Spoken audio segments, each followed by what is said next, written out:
Hello everyone, my name is David Kraft and I am a psychotherapist in town in London, and I'm going to give you today a brief introduction to alcoholism and how it might be treated.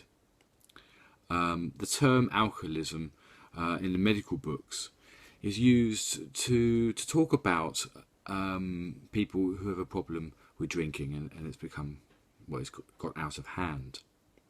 So in mild cases, people find that they have to drink alcohol when they get home in order to just cope with the evening. And also in mild cases, people find that in a social situation they have to have a few drinks before they're able to wind down.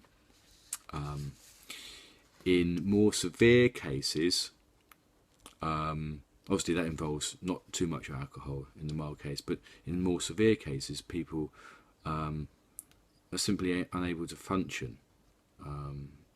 They shake in the mornings, or the drinking is to help them just to function or get up in the morning, and they drink first thing in the morning, and drink all day, or make any excuse to drink all day.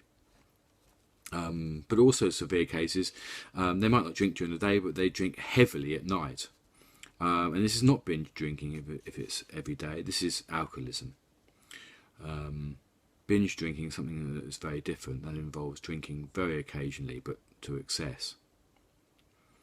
And this may lead to all sorts of complications like liver damage, loss of sensations and weakness in the legs, digestive problems, diarrhea, and other digestive disorders. So there are a number of treatment approaches, which I've dotted down here for my notes. I've been treating alcoholics for years now, and really we can divide it into two groups. The first group is, the aim of the program is complete abstinence. This is helpful for alcoholics. It is a complete abstinence program.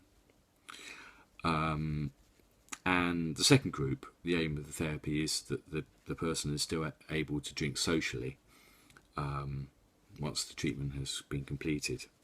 So when the aim of the therapy is to ensure complete abstinence, it's important that the patient goes to AA or some support group. Now, often patients are reluctant to go to these, but it's really helpful. And the 12-step approach is very helpful for that. Although there are approaches that are 10-step, but 12-step is the most common one. An alternative approach to this is aversion therapy. Now, doctors in the past combined or compared or paired together the unwanted behaviour, i.e. drinking alcohol, with an emetic drug, apomorphine, for example. Now this can be done in hypnosis. You pair drinking alcohol with feeling sick. This is a very powerful treatment modality, and it involves lots of ego strengthening as well. So you get this pairing of alcohol. So whenever you feel like having a drink, before you take the drink, you feel nauseous and sick inside. But then you pair that with also with ego strengthening, that you're doing well, not drinking, and you're feeling all the effects of being healthy. So if you use the second approach, where you want to have the ability to drink socially, it's important to use hypnosis in order to deal with potentially difficult social situations and to deal with any situations without drink, but also to use psychodynamic psychotherapy to examine the reasons for this need to drink alcohol.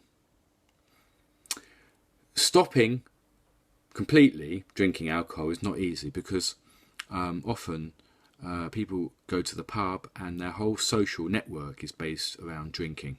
And if they don't go to the pub, it is around drinking at home with friends and family.